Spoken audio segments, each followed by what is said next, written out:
Welcome to Jammin' with Jason Mefford, a show where we discuss topics relevant to chief audit executives and professionals in audit, risk, and compliance. We discuss the technical and soft skills needed to navigate the minefields of organizations. You hear best practices and practical advice for helping you advance your career, and we'll even talk about music, mindfulness, and psychology, because we can. So sit back and relax while you listen to the #1 podcast in the world for internal auditors, unscripted and unedited. Welcome to another episode of Jamming with Jason. Hey, I'm glad to be back with you, my friend. And today we're going to talk about an interesting topic. And you may have looked at the title and thought, what is he talking about today? But don't worry, hang with me. We're going to get into that here in just a minute, and you're going to see exactly what I'm talking about. Now, I want to send a shout out to Peter Haney. I hope I'm saying your name, Peter. Well, I'm saying Peter correctly, but hopefully it's Haney, who sent in and said, I listen to and enjoy your the different aspects that you cover and think about rather than straight audit tick box talks. Okay, let me say that again. I listen to and enjoy your podcast for the different aspects covered rather than straight audit tick box talks. Well, Peter, you're in for a treat today because today we are not going to be just talking about straight audit tick box talks. Ooh, that's one for the tongue. All right.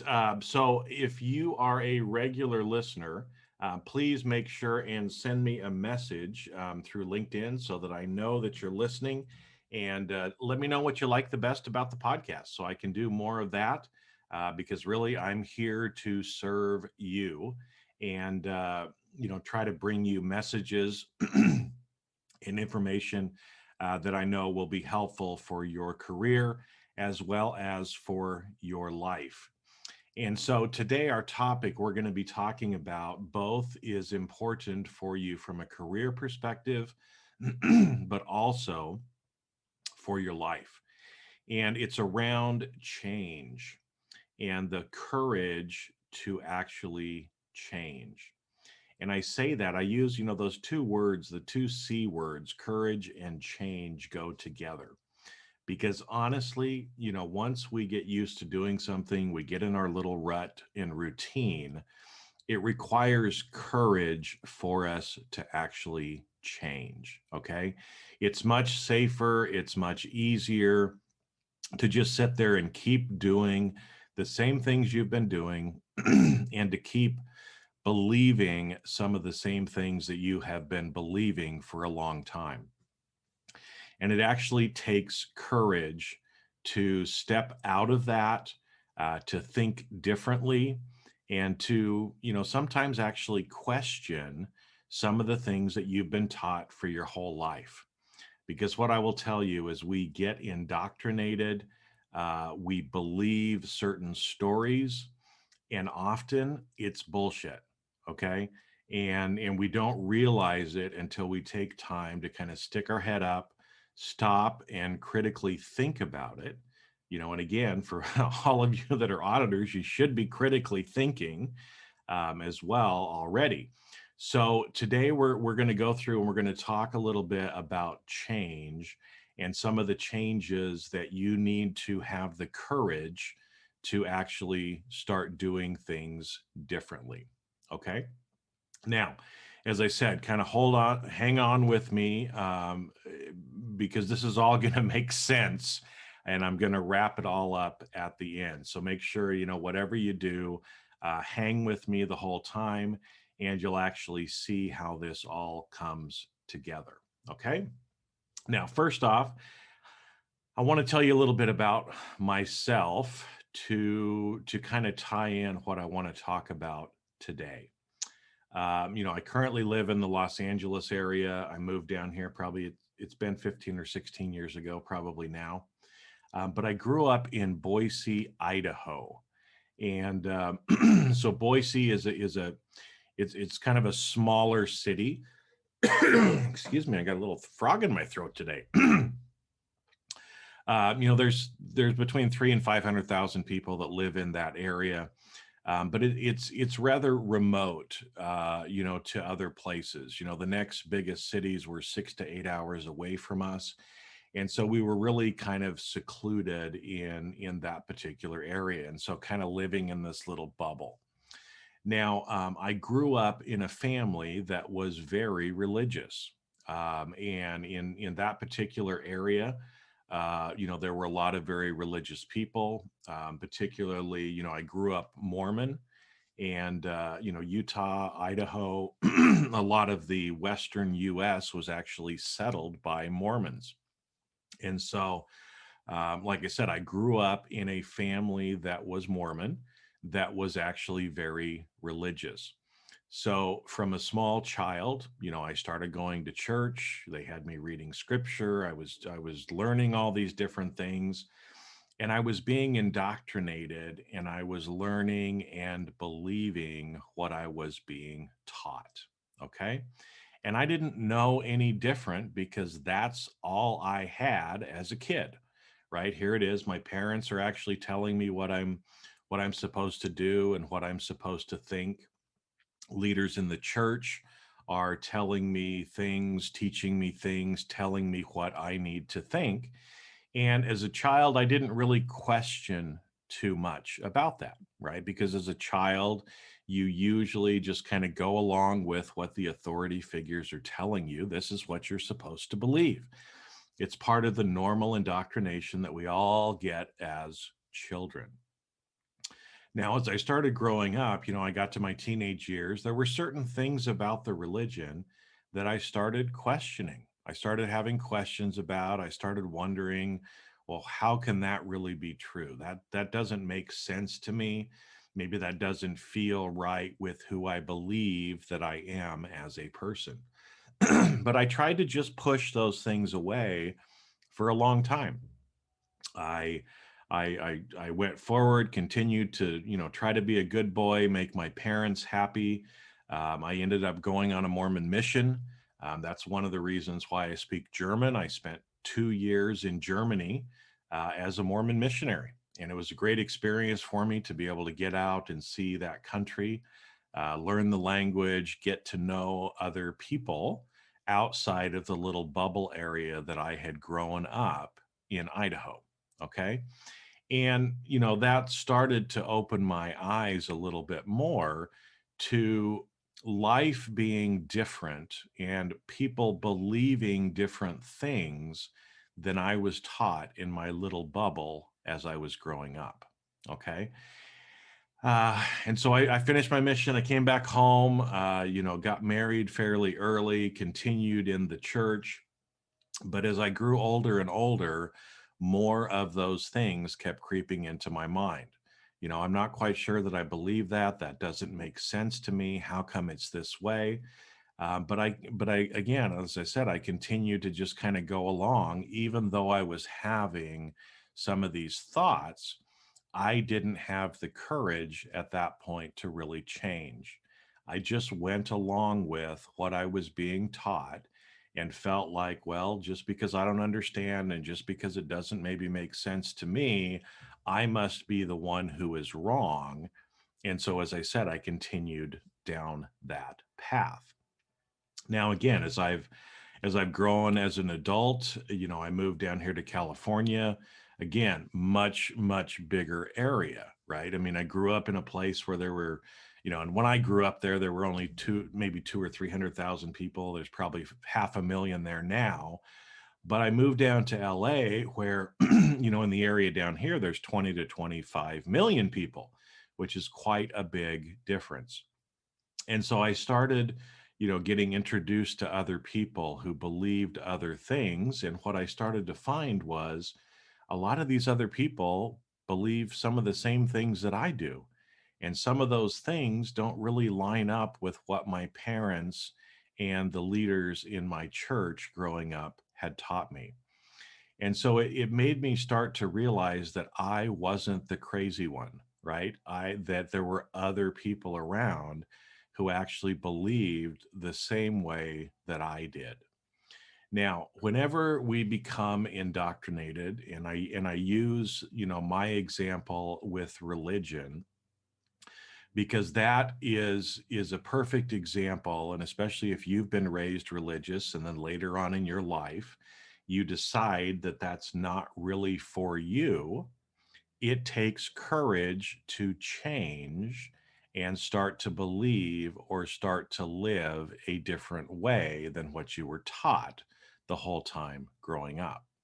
Okay. And like I said, to begin with, it takes courage to actually change because we have to do things differently, right? We might feel like we're embarrassing ourselves or letting other people down if we're truly honest with ourselves about what we believe, about what we think, and about what is really best or the right thing for us. And so I'm not going to go into it today because it's not really the purpose of this, but it took me several years to really get honest with myself and realize and leave the church. Okay. And actually live my life the way that I felt like I needed to, and be true to the beliefs that I had personally, and realize that while there was a lot of good in the training and the indoctrination that I got, honestly, some of it was the bullshit that I'm talking about, that I was talking about before. And I had to let that go. But I also had to have the courage to be able to be willing to maybe lose some friends, which I did. I lost some friends when I left the church. To have some of my family not really understand what I'm doing and think that I'm crazy. And that happened. Some of my family was very understanding, others not so much so, right? And anytime that we want to change or we want to do things different, there are consequences. And there may be consequences that go along with when you decide that you want to make a change as well in your life. And again, that's why it takes courage to actually do it. But what I will tell you, from this experience that I had breaking away from the church and becoming who I am much more free now than I was back then. But I had to have the courage and realize that there were going to be certain consequences to those actions. So again, as I said, we get indoctrinated, we get told stories, and this is how I'm bringing it back around now to talk to you a little bit more professionally about this as well. Okay. I recently did a webinar, and somebody had submitted a question and asked about, well, Jason, what do you think about the IIA's new practice guide on risk-based internal auditing? And I hadn't seen it. I didn't know that there was anything out there about this. I'd seen some of the stuff that had been written before that I didn't agree with. And so afterwards, I went back and kind of looked up, and sure enough, in May of 2020, the IIA put out a practice guide on risk-based internal auditing. Now, what's interesting is they have not used that term before. Risk-based internal auditing is a term that I have been using for many, many years. It's the name of my book. The certification that I developed uses that same term, risk-based internal auditing. Up until that document, the IIA had always referred to it as risk-based auditing. So, for some funny reason, all of a sudden now they're including the word internal in there as well in that document. Um, Interesting. Anyway, I read the document. It's surprisingly similar to what I have been preaching for the last 10 years, and is the first time that the IIA has really been saying some of the things that they've been saying. Now, there's still some big problems and gaps in that, as far as, we won't get into that today. Maybe in a future episode, I'll actually kind of go through that. Um, But what's again interesting is I want to tie this back to the story that I told you to begin with. As we grow up, and many of you that are in the internal audit profession, you have been raised and fed and read the scripture of the IIA. Now, why do I use that term? Because unfortunately, many people around the world almost treat the Institute of Internal Auditors as if it is a religion and if it is a church, and that we must only read our scriptures from the IIA. We may only get our training from the IIA, and everything that the IIA says is correct.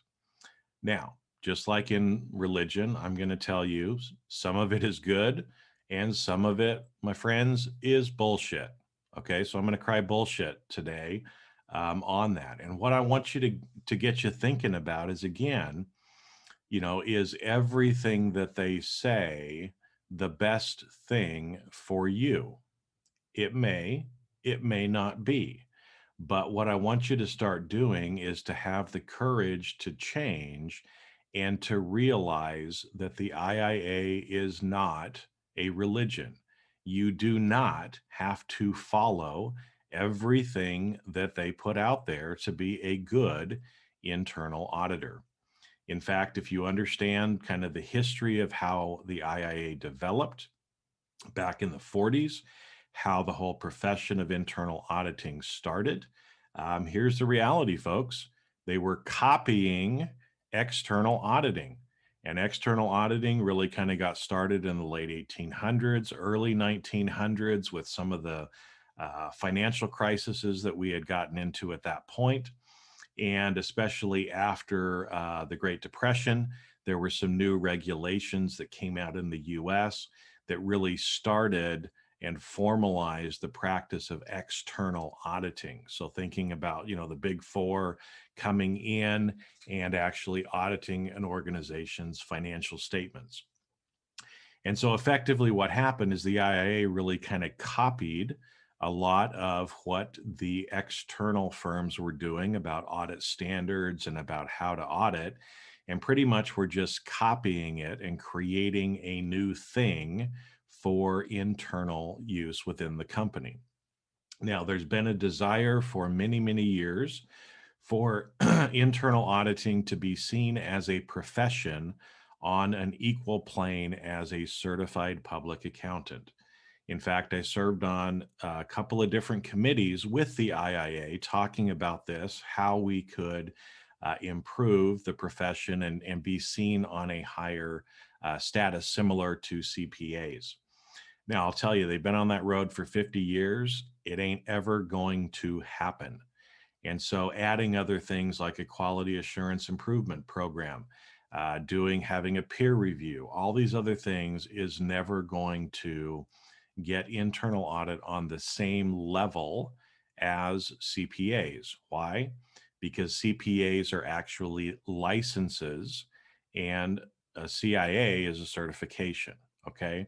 Now, again, where I'm going with this is that many people believe everything the IIA says is true, is the fact, is religion.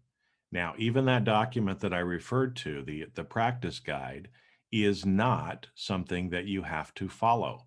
It is not a part of the mandatory standards. It is their opinion on what you should do. But again, what a lot of you end up doing is taking that and believing that you have to follow that. And I'm here to tell you again, you do not. You need to do what is best for you and for your company. Okay. Because honestly, and again, people don't realize this, but the IIA is a business. It is a multi-million-dollar business. And how they earn their money is through training and certifications. Okay. And so a lot of times the bent is towards making you believe that you must get their certifications, you must get their training, you must follow everything that they tell you to do. And unfortunately, it has become like a religion in that way to a lot of people. But you can be a great internal auditor, do great work, add a lot of value to your organization, even by not following what they're saying. Okay. So that's a little tie in here. And again, so for some of you, you may have been like me when I was younger and you look at some of the things that are said and you think, I don't know that I quite agree with that. Well, I'm here to ask you and to encourage you to have the courage to actually question things and do things that are right for you. Don't just buy into things because some authority figure is telling you that that is what you need to do. Okay. Now, what that's going to mean is you're going to have courage to do that. And so again, some of the things that I say, and I know, many of you say, Jason, you're great. You're a myth buster. You're saying exactly the things that we need to hear. Well, you need to start saying them too. It's not just me that needs to say them, because the problem is there's a lot of people out there that are believing things and doing things that are actually hurting them. I've talked about independence and objectivity before, and how so much of the time that makes us appear as though we are self righteous. That actually hurts you. And so, following that, believing that bullshit is actually hurting you, hurting your career, and hurting the profession in general.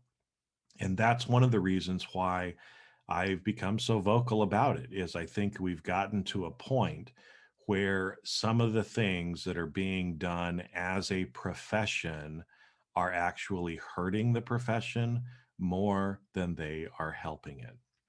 Okay. Now again, as I told you, so you really kind of have a choice, right? Do you want to continue to just believe and follow kind of the traditional internal audit approach that's been around for 100 years, or do you actually want to do something that's going to serve you and serve your organization better? When you think about it, it's like you have a horse and buggy. You've been given a horse and buggy. You've been told that, look, the horse and buggy is the way to do it. This is the way that we get around, and this is the way we've always been doing it, and it's the best way to do it. It's like having a horse and buggy when you have the ability to use an automobile instead. I mean, come on, folks. You're going to stay in a horse and buggy, or you're going to go buy a car, right? And so it's time to have the courage to actually change and do things different and move into the future. So, what do some of these things look like? Well, again, traditional auditing is usually very historical in nature. It's very financial statement focused. Why? Again, I just told you, it shouldn't be a surprise. It was copied based off of external auditing. Okay. That's why it's been that way. Now, is that where most of the risks are in your organization? Absolutely not. Okay. And so again, do you want to stay traditional, or do you want to become more risk based and actually do what's right for your organization? Maybe spend some more time actually doing advisory work if certain processes aren't in place. Spend more of your time actually focusing on projects that actually have a higher impact to the organization and are actually much more relevant to your executives and to your board. Or you're going to keep doing things the old horse and buggy way, right? The choice is up to you. You can do whatever you want to do. But again, if there's that little inkling in the back of your mind that's telling you, you know what, I think I need to do things different, I think I need to change, start listening to that voice and start acting that way as well. Now, one of the other things that I will tell you is we don't do a very good job as auditors of being emotionally intelligent and actually understanding psychology, understanding how and what we need to do to work better with people within our organization. Because the reality is, most of the traditional mindset and philosophy that goes along with auditing makes you look like a robot to everybody else in your organization. And people don't like working with robots. We like humans. And so, if you really want to start making a difference and a bigger impact in your life and in your career, and it's also going to help you have more fun and actually enjoy your job more when you actually understand emotional intelligence, when you learn some of the psychology and things behind actually how to work better with people. Now, and again, this is something that is not taught in the industry. And this is one of the reasons why I've started a briefing leadership program to be able to help people actually learn these skills that are necessary. You must have these skills in today's business environment. If you do not, you will just be relegated to being that robot in the corner, and you're going to be frustrated because you're not going to be able to get along with people. You're not going to be able to affect change. You're going to hear no a lot. You're going to get resistance from people. So if you're the kind of person, again, that's been having some of these things in the back of your mind, saying, you know what, I think things need to be different. I think I need to do things different. I think I want to learn how to actually, influence people, how to understand the psychology and be able to hear yes much more, to be able to develop relationships with people and actually be able to feel much more fulfilled in my job and feel like that I'm actually adding value to my organization. If you're that kind of person, then this briefing leadership program that I'm talking about is exactly the thing that you need. Okay. Now, again, it takes courage to change, right? So if you're feeling that, if you're thinking that, what you have to do is actually have the courage to change. You need to actually come join me in the briefing leadership program and actually learn and do the work that you need to do to actually be able to have those results that you want. Now, you may be lucky enough that your organization supports you in doing that. You may not be. But again, the choice is up to you on whatever you choose to do, right? If you want change, if you want to be different, it means you're going to have courage. You're going to have to put in the time. You're going to have to put in the money potentially to be able to get those results. But again, if I go back to my story from the beginning, there were lots of times when I was feeling that in the back of my head and I was realizing that I needed to change. But just having those thoughts come in didn't get me to move. I actually had to learn. I had to research and actually say, you know what, I don't really agree with that concept. Let me research that a little bit more and see, what do I really think? Instead of just believing the indoctrination that my parents or the leaders in the church gave to me, I needed to find out the answer for myself. I had to put in the work. I had to learn, and then I actually had to have the courage to take action and do things differently. And that's exactly what you need to do as well if you're one of these people who wants to change. Now, I know this episode kind of went a little bit different than you may have expected, but I'm here to tell you, my friend, it is the future is not going to be like the past. And if you want different results in the future, you have to start taking different actions now. One of the fallacies or things that we tend to believe that we don't really actually even understand is, well, if I don't change, if I just sit here and I don't rock the boat, and I'm a good boy, right? A good boy or a good girl, and I'm just doing what I'm told to do and what's expected of me and what's been indoctrinated into me, then everything is going to be okay. That's not the way the world works. The world is changing, and you can either choose to continue to ride in your horse, your horse and buggy, or you can actually do the things that you need to be relevant in the future.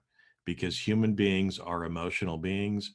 And if you don't understand, if you're not emotionally intelligent, if you don't understand some of these concepts behind psychology and how to actually lead people, how to manage relationships with your stakeholders, with your staff, and with yourself, then the future is going to be pretty hard. You're only going to go a little bit, right? Horse and buggy only travels about 10 miles a day, but imagine how far you can go in a day in a car. Okay. So you want to keep in the horse and buggy, or you actually want to get in the car and actually go to the future? Well, if you're the kind of person that wants to go to the future, I'm here to help. Okay. And again, check out the Briefing Leadership Program. It's exactly the kind of thing that you need to be able to move forward. You don't really need more training on how to write a better audit report. You need to understand how to actually manage relationships. The audit report is relatively small in the scale of what it is that you need to focus on in the beginning. So, as Peter said when he sent me the message, it's, this isn't about straight audit tick box talks. And that's where we kind of went today, because again, I care about you. I want you to have the best career and life that you can. And so that's why sometimes I'm passionate and we kind of go off a little on a topic like this, because I care about you and I want you to have a great life. I don't want you to keep living in fear or frustration. I want you to be happy. I want you to have a sense of well-being and satisfaction, that you are important to your organization, that you're important as a person, and that you really are adding value and making a positive contribution in this world. So with that, my friends, I am going to sign off this week, and I'll catch you on a future episode of Jamming with Jason. See ya. And that's a wrap. Thanks for listening to today's episode of Jamming with Jason.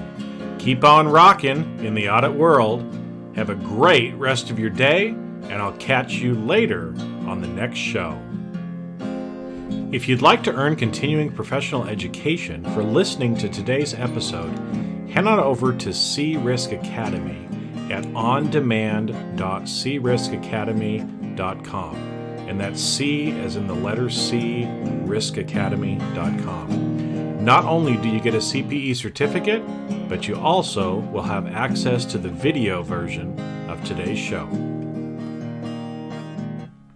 The views and opinions expressed on this show are that of the individuals and not of their respective organizations.